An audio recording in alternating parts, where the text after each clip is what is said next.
site of emancipation or graveyard of ideals. Over to you. Thanks.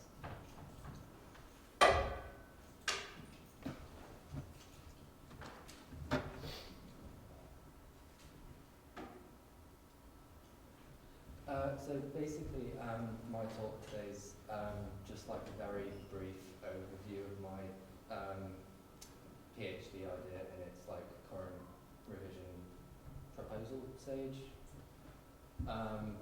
So first, I'm going to explain how posthumanism comes into it.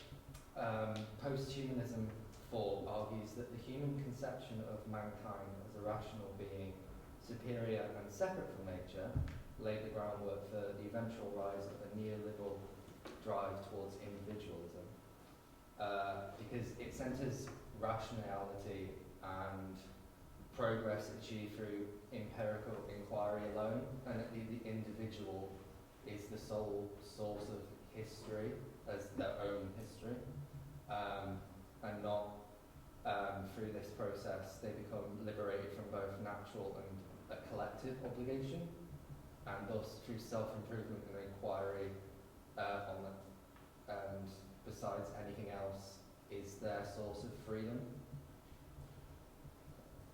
Yeah, it is this very construction of a mankind, a differentiation from nature, and the sort of ontology that reinforces man's own oppression, because an oppression of the individual through the fact that they strive for capitalism and individualism, but isolates themselves from other people and their own communities in the same way that they disconnect from nature and the resources around them. And because if you see, basically it's essentially if you see other people in the same way as animals, as resources, then you'll want to exploit, and then an erosion of community, clash consciousness and praxis is prevented from occurring. So how it connects to my own research is that the focus is to demonstrate why and how deconstructing our current idealised perceptions of housing is so vital, particularly given the ever-increasing narrative that housing is centred around notions of ownership, privacy, and ultimately something that separates you from society. And to quote a certain Prime Minister, there is no such thing as society. I intentionally point to Thatcher because her policy centring around increasing home ownership placed the ideal of atomised separate units of the family and home ownership as a pivotal element of adult life in the UK. And that if you fail to reach this aspiration, you fail to be an adult. And this sort of goes back to the liberal ideological project from John Locke's Declaration of Man's Natural Rights, as to preserve his property, his life, liberty and estate. To say that freedom and happiness are connected to economic freedom, and that all other forms of freedom should be below, placed in a hierarchy below that. And so through my research I want to point out that affording these ideas to continue shall only result in a continuation of the current narrative that prevents any significant improvements in material conditions of those who are currently prevented from meaningful access to housing.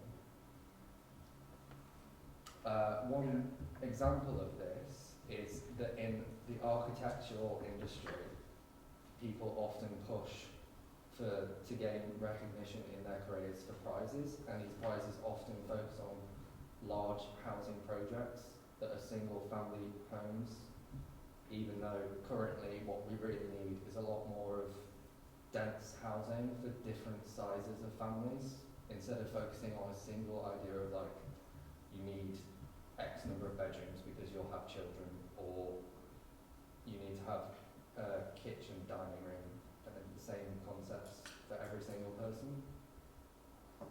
And then this leaves out, when they're developing these developments, that they cater to only one subset of society and forget about the community. And this push has caused, they always push for expensive projects that, even though the only average household has £37,000 in disposable income, and house prices in a UK context have gone up to about, on average, 290,000.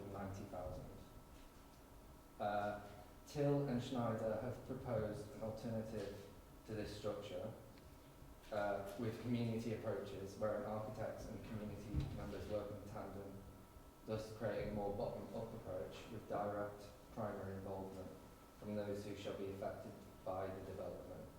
Often this includes a housing cooperative.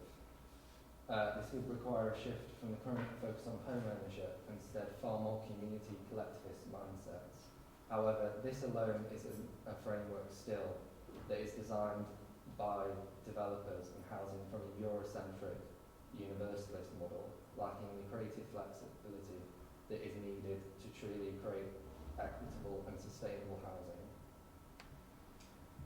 Returning to the project example up there, it presents a systemic issue as limited space in urban environments and a continued focus on these projects means that governments struggle with urban sprawl and rejections from communities because of these fears of changing environment, and they feel that the government is still speaking over them and not speaking and not listening to the community's needs.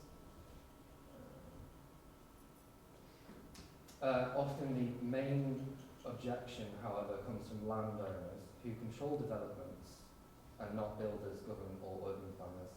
While landowners would receive higher levels of investment when developing denser houses, this conflicts with their own NIMBYism that influences their resistance to density in a similar manner as locals, specifically property value perceptions. So what is NIMBYism?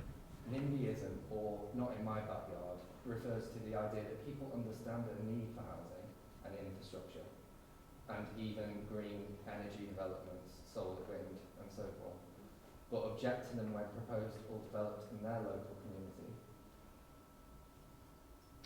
This is what drives fundamentally the background of the current discourse around housing, and limits our current perception of what a house should and can be, as considering that for someone to object to developments to foster a sense of protectiveness, an element of individualism, the sense that your environment comes before community. As Devin Wright states, to explain local opposition, it is conceived as a form of place protective action, which arises when new developments disrupt pre-existing emotional attachments and threaten place-related identity.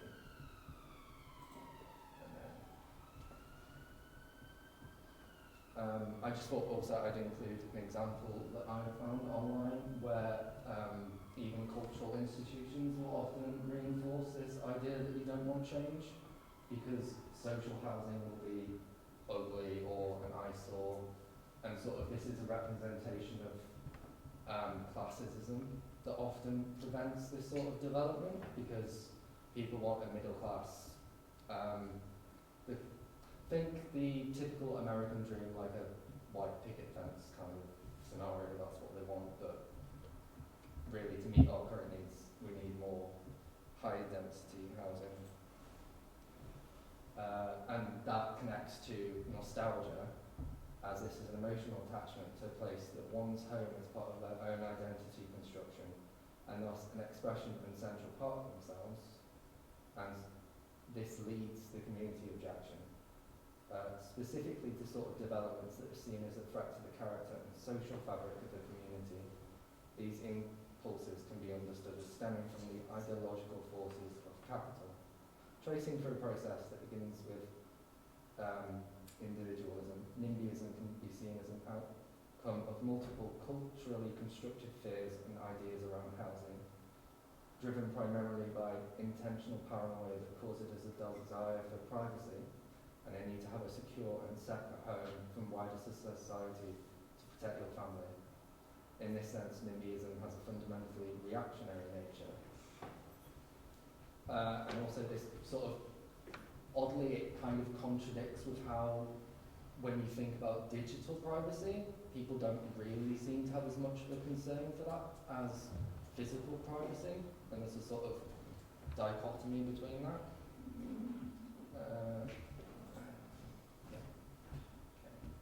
So then, how will my research try and resolve these issues of community and individual perceptions? And a lot of this is because it stems from a mistrust of governmental and private housing developments.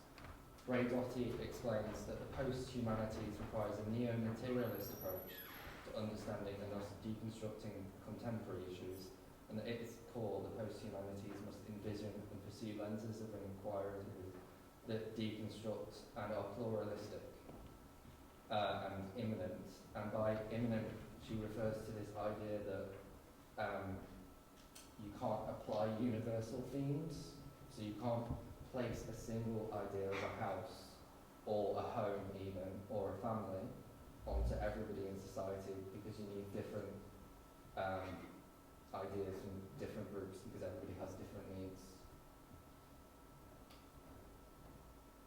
My research shall focus on furthering queer theory and using it to deconstruct and re-evaluate the housing crisis.